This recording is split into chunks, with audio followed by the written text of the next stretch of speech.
All right, today we're jumping right into vectors. Now, what are they?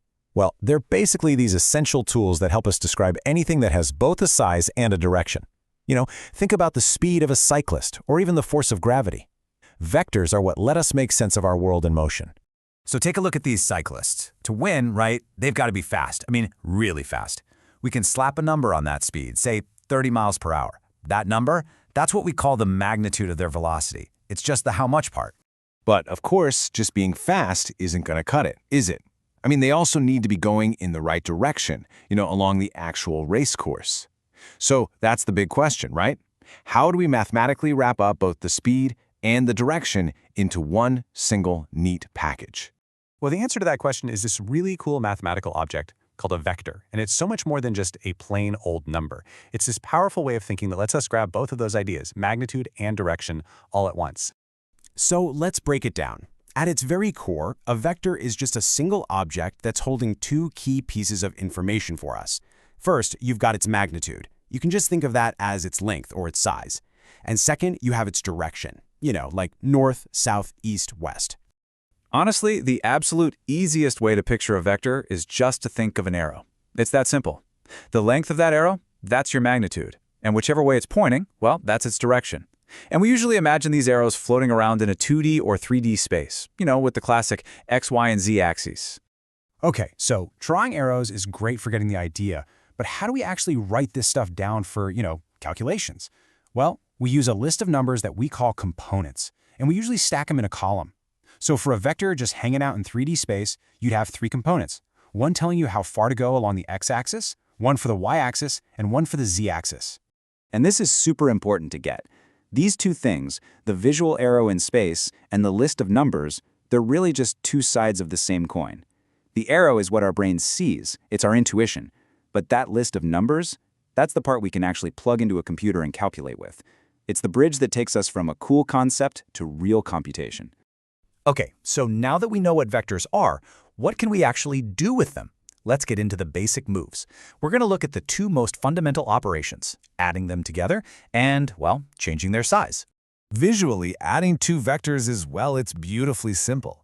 All you do is you take the second vector and you stick its tail right onto the head or the pointy end of the first one. And this visual shows it perfectly. The final result, the sum, which we often call the resultant vector, is basically a shortcut. It's a new arrow that goes from the very beginning of the first vector straight to the tip of the second one.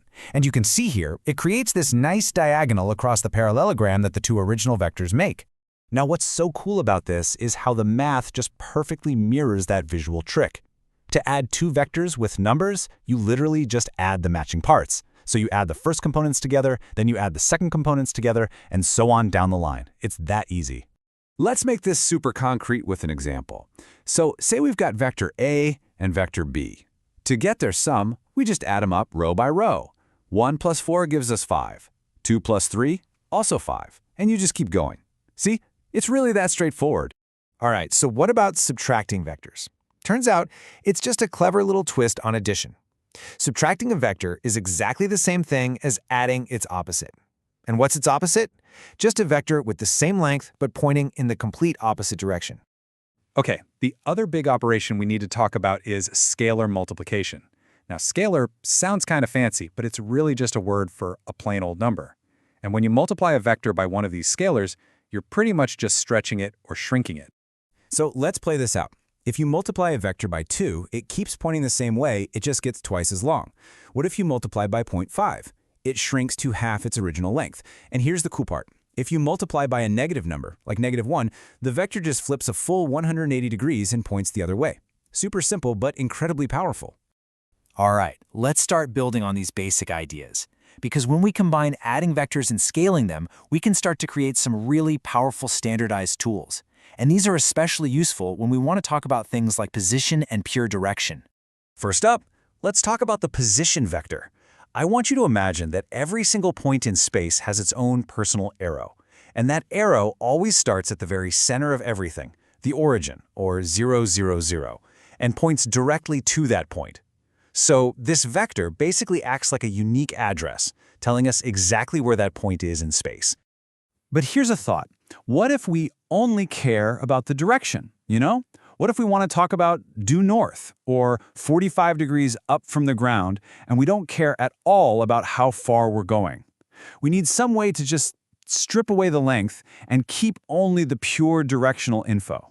And for that, we have the unit vector. This is our go-to tool for pure direction. It's a very special kind of vector whose length or magnitude is always exactly 1. You can think of it like a standardized pointer for any direction you can imagine. And the best part is, we can turn any vector into a unit vector. It's like a simple two-step recipe. First, you have to figure out how long the original vector is. Mathematicians call this its norm. Then, step 2. You just divide each component of the vector by that length. And voila!